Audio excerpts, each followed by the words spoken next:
Hello everyone, good morning guys. Welcome to the third chapter of history, Maharashtra State Board. Third chapter is effects of British rule in India. Guys, in the last part we have seen related to the parliamentary laws, and in it we have seen how the British government done the interfere with it, right? And here we have seen the new laws were came from England to India. Also we have seen few major points which are the pillars of the which are known as the pillars of the British government. So you know which word is known as the pillars, like civil service, judicial systems, है ना, military force, military and the police force. These are the main pillars of the British government which is they were brought in India. Fine. So these things we have seen in last part, and now we will talk about the land revenue systems. It means the how we got the new land revenue systems from the Britishers to India. किस तरीके से हमें नया revenue systems मिला Britishers से India को. Fine. So see guys, you know what is land revenue systems? जमीन से related हमें टैक्स लेना, मतलब जो टैक्स लेंगे वो किसका ले रहे हैं, जमीनों का ले रहे हैं. So land revenue system. So we having the first subtopic for today's session is land revenue policy or land revenue system. Fine. So land का मतलब ही मैंने बता दिया आपको, जमीन से टैक्स लेना. Fine. So see, pre British rule मतलब ब्रिटिश के पहले अपनी जो इंडिया थी वो सेल्फ सफिशिएंट थी. Self sufficient it means what ever the things which the India having they were happy. जो भी चीज इंडिया के पास था उससे वो खुश थे, है ना. जितना भी उनके पास लैंड था, जितने भी उनके पास जमीन थी, उसमें वो काम करते थे और उसमें ही दे वर अर्निंग द प्रॉफिट. अब जितना वो कमाते थे, सी प्री ब्रिटिश की बात करें, जितना उनको फूड ग्रेन्स मिलता था, try to understand very important line. It's like whatever the work they were doing in agriculture, और जितना वो स्ट्रगल करते थे एग्रीकल्चर में और जितना उनसे उनको फूड ग्रेन्स मिलता था वो उसमें खुश थे. और जो भी उनकी मतलब उनका नीड्स फुलफिल होने के बाद जितना फूड ग्रेन्स उनको बचता था वो फूड ग्रेन से ही टैक्स जो है गवर्नमेंट को पे करते थे. Done. They do not have to give the cash or do not have to pay the cash to the government. उनको कोई कैश पे नहीं करना पड़ता था गवर्नमेंट को. So instead of paying the cash and tax, they were giving the few food grains to the government. वो cash tax जो भरते थे वो कैश पे करने के बदले वो उनके बदले वो क्या देते थे, फूड ग्रेन्स ही देते थे. जितना भी उनको होता था वो उतना देते थे. बट कभी अगर ऐसा सिचुएशन हुआ कि फूड ग्रेन नहीं हुआ या फिमाइंस आया, कभी सूखा पड़ गया, maybe because of the less rainfalls famines वगैरह आ जाते हैं, सूखा पड़ जाते हैं. सो फूड ग्रेन्स वगैरह जो है वो ज़्यादा नहीं हो पाता है और मे बी लेस होता है. सो ऐसे सिचुएशन में उनको पे जो है टैक्स नहीं करना पड़ता था और मे बी उनको कुछ टाइम दे दिया जाता था. Fine. But once the Britishers were entered India, so they make a new laws, and they were given the laws like strictly the peoples or the farmers have to pay the tax in cash instead of giving the food grains. जब British आती है तो वो नया law लेकर आती है. So see, because you know why the Britishers were given the new laws to earn the more profit. So that's why they were given the new laws or they were started the new laws. उनको profit कमाने के लिए या profit कमाने की वजह से उन्होंने नया लॉ लेकर यहाँ पे आए. वो नए लॉज को मैंने जैसे अभी आपको बताया कि पहले क्या होता था, वो पैसे नहीं देते थे, पैसे के बदले वो फूड ग्रेन से जितना होता था वो उतने में से कुछ फूड ग्रेन्स उनको दे देते थे गवर्नमेंट को, वही उनका टैक्स होता था. बट जब ब्रिटिश आती है सो वो फूड ग्रेन्स के बदले एक पर्टिकुलर टैक्स अलॉट करती है कि आपको पैसा ही टैक्स के तौर पे पैसा देना है, कैश पे करना है. ठीक है. आप कैश पे नहीं करेंगे तो उनका जो लैंड होगा वो कॉन्फिस्केटेड हो जाएगा. कॉन्फिस्केट इट मीन्स ले लिया जाएगा उनसे, उनकी जमीन ले लिया जाएगा. ठीक है. सो ये सारी चीजें जो है लैंड रेवेन्यू सिस्टम में दिया है. So see you all please look on the board. We having the first subtopic for today's session. is of land revenue policy. So I hope just now I given you the few points related to the land revenue policy. So I hope you got the point like कि land revenue policy है क्या है.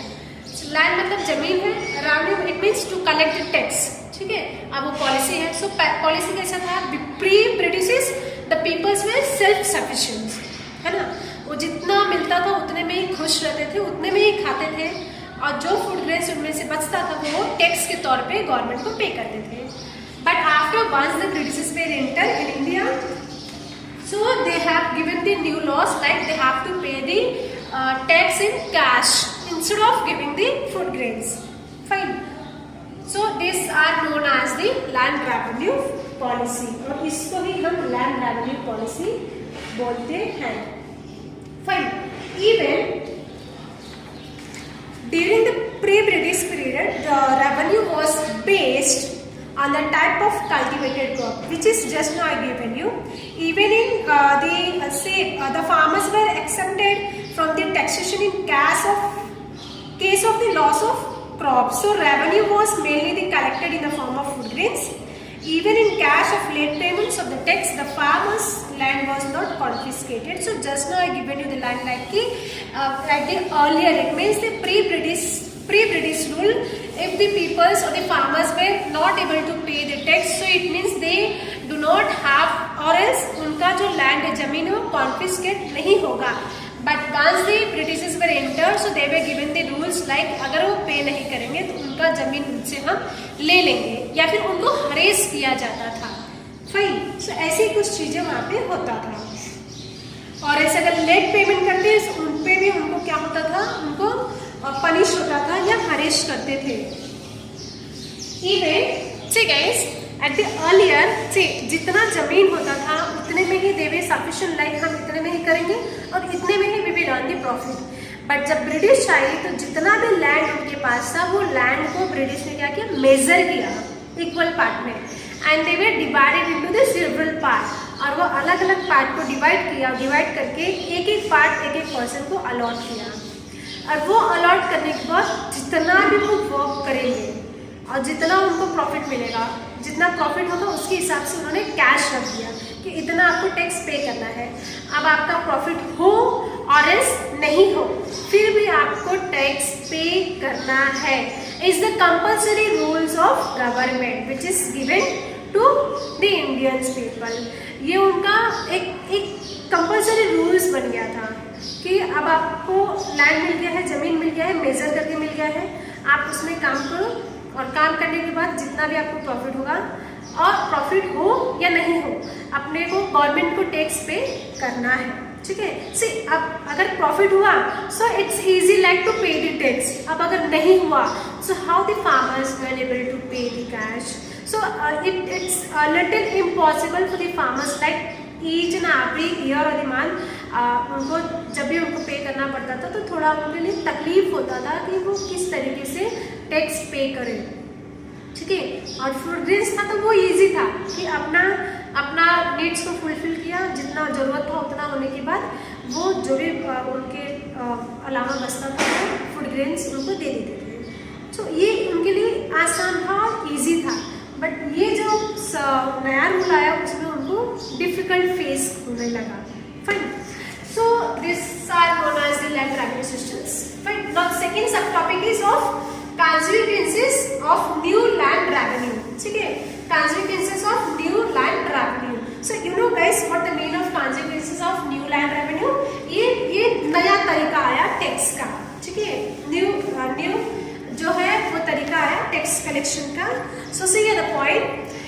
There were undesirable effects of new land revenue systems on the rural life. ठीक है. So ये मैंने आपको क्या बताया, अभी मैंने बताया कि ये नया तरीका आया जो है वो रेवेन्यू कलेक्ट करने का, टैक्स कलेक्ट करने का. Fine. So see again, for the payment of the taxes, Indian farmers started selling the crops at the whatever price it received. So the merchants and the brokers started, like we can say, purchasing their goods at the minimum rate. You know actually what happened, see here it's given like the Indian farmers started selling the crops at the whatever price it received. See, try to understand इसका मतलब क्या दिया है. हमने इसमें हमने क्या देखा, लैंड रेवेन्यू पॉलिसी में हमने क्या देखा कि गवर्नमेंट ने कंपल्सरी बना दिया है कि आपको टैक्स पे करना ही है, वो भी कैश में.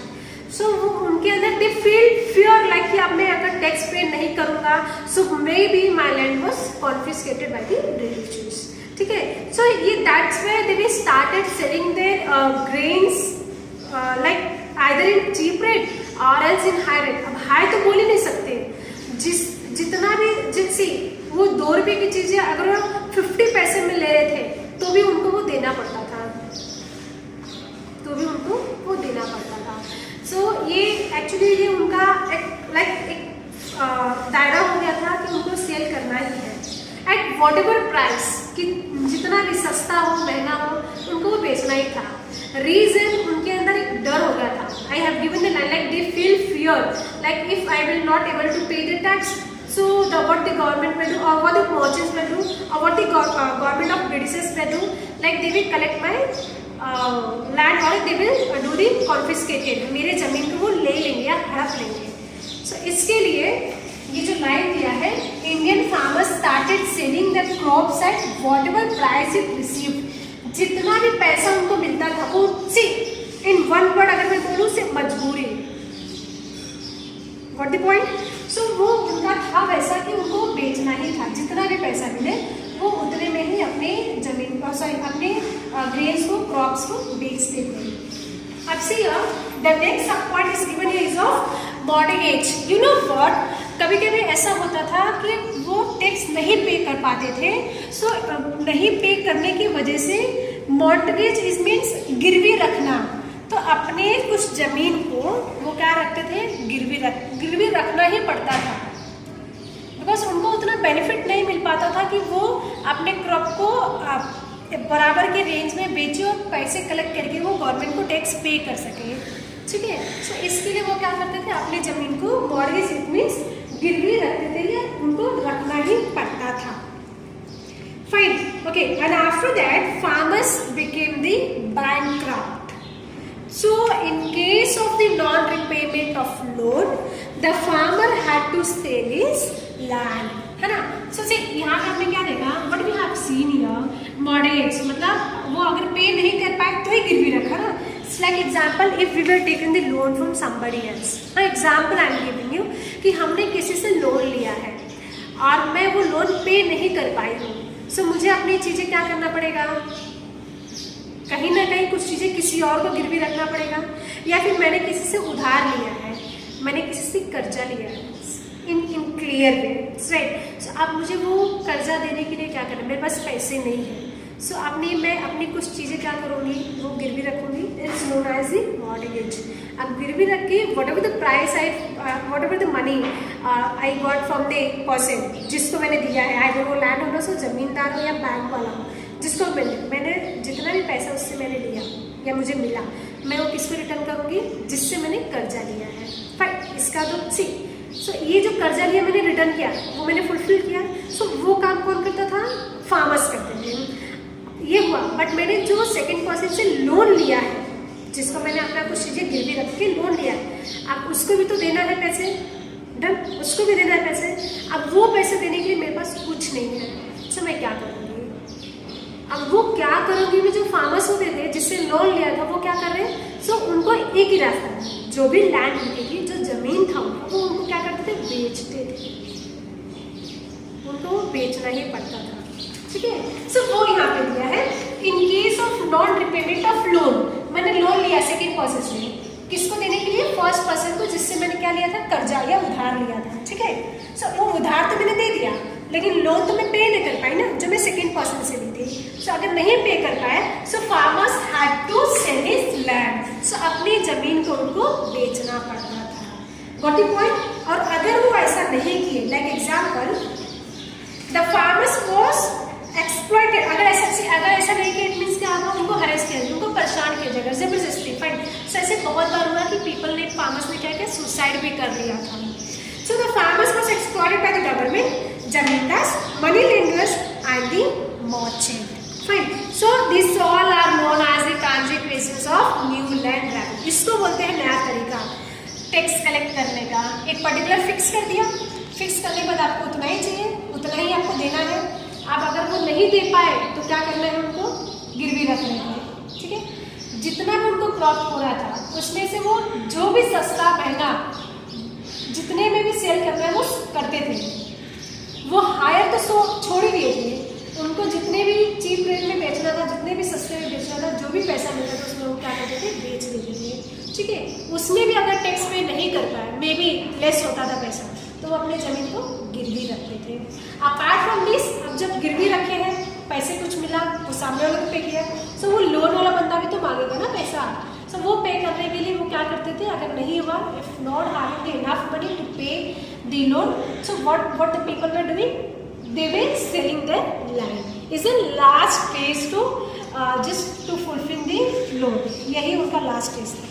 फिर भी नहीं हो पाया तो सुसाइड करते थे। फाइन, सो होप सो ये भी क्लियर हुआ होगा। Now the next sub topic is of commercialisation of agriculture. Next is of commercialisation of agriculture. See guys, here the commercialization is given, it's related to the food grains. अभी तक हमने वही देख रहे हैं। See here, the first point, commercial. See, commercial में क्या होता है? कमर्शियल मतलब जो हम बिजनेस करते हैं, जहाँ से we were earning the money, है ना। सो मोस्ट प्रोबेबली सी हम डोमेस्टिक किसको बोलते हैं, जो हमारा घरेलू होता है, और कमर्शियल किसको बोलते हैं, जो बाहर का होता है। फाइन, अभी I am giving you the example, है ना। हम जो कुकिंग करते हैं, लाइक दाल राइस और सो हमारे डोमेस्टिक के लिए हमने कुक कर लिया, हमने अपने फैमिली के लिए बनाया और खा लिया। अब मैं वो बिजनेस रोड पे कर रही हूँ, लाइक मैंने समोसा बनाया और समथिंग एल्स बनाया, वो मैं सेल कर रही हूँ। सो सी, मैंने जो बनाया वो अपने लिए नहीं, मैंने वो सेल करने के लिए बनाया, बेचने के लिए बनाया। फाइन, सो बाहर का हो गया, है ना।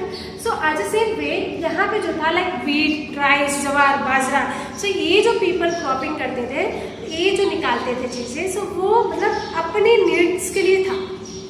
But instead of this, when the Britishers were entered in this, so they were started motivating the people to do the work as a cash crop. वो काम करो जिससे हमें कैश मिले, और कैश क्रॉप वाला काम चालू करवा दिया। सो कैश क्रॉप वाले में जैसे आपको पता होगा टी, तो टी जो हमारे आसाम में मोस्ट प्रॉब्लम मिलता है और साउथ इंडियन में, सो ये हमारे ब्रिटिशर्स का ही था। और एज हम बोल सकते हैं कॉफ़ी हुआ, टोबैको हुआ, इंडिगो हुआ, सो ये सारी चीज़ें जो है कैश क्रॉप में ही आता है। Fine, this all are comes in cash crop. So ये कैश क्रॉप इट मीन्स ये हमने यहाँ पे किया, खेती में काम किया और ये बाहर लेके जाके बेचे, तो इसमें क्या मिला, पैसा मिला। सो ये क्या होगा, कैश क्रॉप हो गया। सो वो सिस्टम यहाँ पे ब्रिटिशर्स ने यहाँ पे क्या किया, पीपल्स को मोटिवेट किया, पीपल को मोटिवेट किया कि हम इतना करेंगे तो we will get this much of benefits. So इनको क्या करना स्टार्ट किया, इनको मोटिवेट करना स्टार्ट किया, और वो मोटिवेट में पीपल जो है कैश क्रॉप पे ज़्यादा ध्यान दिया, ठीक है। So let's begin now. See the first point, initially food grains were cultivated by the farmers. So food grains पहले यही था कि जो वीट है, राइस है, जवार है, बाजरा है, वो वही चीज़ें वो कल्टिवेट करते थे अपने एग्रीकल्चर में, ठीक है। उनसे ही उनको फ़ायदा था, वही उनसे ही वही चीज़ों से उनकी जो नीड्स थी वो फुलफिल होती थी। फाइन, और उससे ही वो क्या करते थे, गवर्नमेंट को टैक्स पे करते थे, क्योंकि उनको तो जो फूड ग्रेन्स वो उगाते थे उनमें से कुछ पार्ट उनको देना था। सो उनसे उनकी चीज़ें चल जाती थी, और उससे ही दे वे फील हैप्पीली, लाइक कि हाँ हमें तो उनको कोई टेंशन ही नहीं था, क्योंकि वो उससे ही बहुत खुश थे। बट ये ब्रिटिश आने के बाद ये खुद के फायदे के लिए they were started the new rules, है ना। सो पहले तो ये ठीक था। So secondly it's given the subpart of cash crop. So cash crop में मैंने अभी आपको बताया कि गवर्नमेंट ने क्या किया, so the British government started giving the more increment to the cash crop, like just given the example of cash crop like cotton, indigo, tobacco, tea, or the etc. Like, and the process of giving stress on the cultivation of profit-giving cash crop instead of food grains is known as the commercialization of agriculture, है ना। So they were just encouraging the people to grow all these things. Grow it means जैसे cotton बताया मैंने, food grains बताया, sorry, cotton, indigo, tea and all, fine, etc. सो ये क्या करने लगे, उनको एंकरेज करने लगे, उनको बढ़ावा देने लगे कि हम ऐसे करेंगे तो वी गेट मोर मनी, हम ऐसे करेंगे तो वी गेट इनफ मनी और इट्स बेनिफिट फॉर अस। ऐसा ऐसा करके उनको इन चीज़ों से हटाकर ये ग्रो करना स्टार्ट करवा दिए। Fine, so this all are known as commercialization of agriculture. Commercialization क्यों बोला? क्योंकि ये क्या हो गया, कैश क्रॉप हो गया ना। सो यहाँ पे करना और कहीं और लेके जाके बेचना। सो बेचना it means it's on the money. So ये क्या हो गया, कमर्शियलाइजेशन हो गया। Now next sub topic is of famine. Next sub topic is of famine. So see yes, what the meaning of famine? Famine का मतलब क्या है? सूखा पड़ना। So if we having the less of water, see if we having the less of food grain, it means we can easily imagine like कि हाँ अगर crop कम हो रहा है या ग्रेन्स अपने को कम मिल रहा है, मतलब कल्टीवेट लेस हो रहा है, so it means the reason behind is maybe of famine हो सकता है। अगर मैंने एग्रीकल्चर में काम किया और वहाँ पे मुझे बेनिफिट बहुत लेस मिल रहा है, ठीक है, जो भी सीड्स मिल रहे हैं वो बहुत कम ग्रो हुआ, सो मैं उसके पीछे क्या रीजन सोचूंगी? I worked hard. मैंने वहाँ पे सी जो एग्रीकल्चर जो फार्मर्स पीपल होते हैं, they were really working hard to grow the seeds a lot. बहुत मेहनत करते हैं वो लोग चीज़ों को उगाने के लिए, है ना। सो इवन मैंने अपना एग्जाम्पल लिया कि I worked hard, really literally I worked hard like to gain the more profit और to grow the seeds a lot. लेकिन even though I have got the less of seeds, so reason मैं क्या सोचूंगी? मैंने सब कुछ किया, मैंने पानी डाला उस पर, मैंने प्रॉपर वहाँ पे टेक केयर किया चीज़ों का, लेकिन फिर भी मुझे फ़ायदा नहीं मिला। सो मे बी वहाँ पे पानी का कुछ लेस होगा। सी मैं सफिशिएंट पानी जितना था मैंने डाला, लेकिन रेनी सीजन भी होना चाहिए, राइट। इन्वायरमेंट भी उतना अच्छा होना चाहिए, है ना। सो ये फेमाइन ऐसा एक सिचुएशन आया था फ्रॉम 1860 to 1900। 1860 टू ये कब की बात है? 1860 to till 1900, है ना। 1860 to till 1900 की बात है। यहाँ पे फेमाइन हो गया था, इट मीन्स सूखा पड़ गया था। अभी वो इमेजिन गाइस कि if we having the less of rainfall, if we having the less of water, so it is possible for the farmer to grow the N number of seeds in the agriculture, in the agriculture. So answer is no. मैंने आपको क्या बताया कि अगर हमारे पास पानी कम है या बारिश ही नहीं हो रहा है, ठीक है, दोनों में, तो क्या हम एग्रीकल्चर में सीड्स ग्रो ज़्यादा कर पाएंगे? सो आंसर इज नो, है ना। और वो सिचुएशन यहाँ पे हुआ था, कहाँ पे? ये अपने यहाँ पे, फाइन। और ऐसे सिचुएशन में see here above this what we have seen commercialisation in agriculture, है ना। So here we have seen like कि how the Britishers were encouraging the people to grow the things in cash way, like cash crops they were started doing. So in cash crop what we have seen like tea, indigo, cotton and all, right. So अब वो चीज़ें grow करने के लिए we require the water now, है ना। अब वो पानी ही नहीं हुआ तो कैसे ग्रो करेंगे? So but now अगर नहीं हुआ, so what the Britishers have to do? At least British have to support the farmers like कि at least at financial way। अब वो अगर किसी और तरीके से नहीं सपोर्ट कर सकते, so वो फाइनेंशियल वे से तो सपोर्ट कर सकते हैं ना फार्मर्स को, कि वो अपने वो खेतों में लाइक कुछ मशीन्स वगैरह लेकर आए या वेल से पानी निकाल के डाल सके, ऐसे कुछ उनको आइडियाज देना चाहिए था। But they have never done a single support to the farmers. So ये क्या हो गया, ये इस फेमाइन की वजह से इतना गहरा इफेक्ट हुआ था ब्रिटिशर्स को, सॉरी इंडियंस को, फार्मर्स को, कि वो परेशान हो गए थे कि वो किस तरीके से काम करें और how it's like on the money, even they have to pay the tax and all. So वो बहुत literally they were harassed now, वो बहुत परेशान हो गए थे कि मैं किस तरीके से काम करूँ और कहाँ से मैं चीज़ें लेकर आऊँ, कहाँ से मैं गवर्नमेंट को टैक्स पे करूँ। सो ऐसे सिचुएशन में many of the farmers में lost their lives। ये ऐसे सिचुएशन में बहुत सारे जो फार्मर्स थे उनकी जान चली गई थी, है ना, उनकी जान चली गई थी। So see I have given here the year like ये from 1860 to 1900 the India faced the great famine and but the British rulers did not take the much effort to overcome it, and because of these situations not the much expenditures was made on the provision of water supply. So because of this many of the farmers were lost their lives. Fine. So these all are known as the famine. इसको हम क्या बोलते हैं?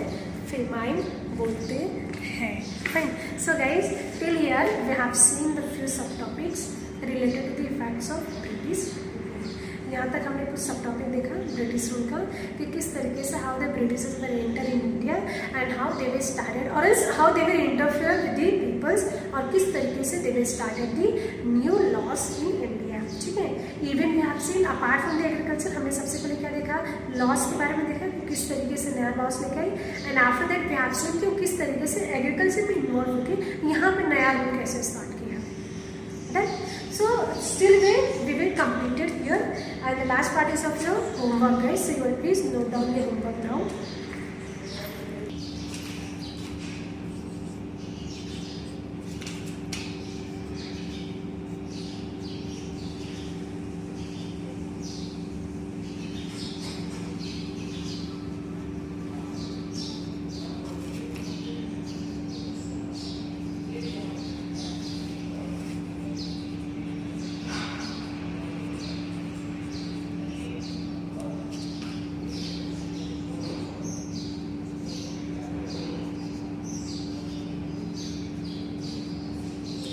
Farmers in India became bankrupt.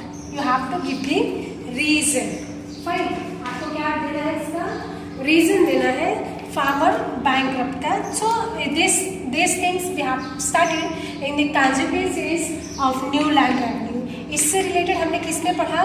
Consecutive new land policy में हमने देखा कि किस तरीके से नया पॉलिसी आया, कैसे कैसे पीपल को पे करना था टैक्स, कैश में देना था, नहीं पे कर पाए तो लोन लिया. अब लोन पे करने के लिए क्या रखा? ज़मीन को गिरवी रख दिया. राइट. वो भी नहीं हो पाया तो क्या करना पड़ा? अपने ज़मीन को बेचना पड़ा. सो ये क्या है? आपका होमवर्क है. Fine. So please guys note down your homework now. Farmers in India became the bankrupt. ठीक है. So guys this answer is given in your text book page number 12. So you want look here guys. It's given here, page number 12.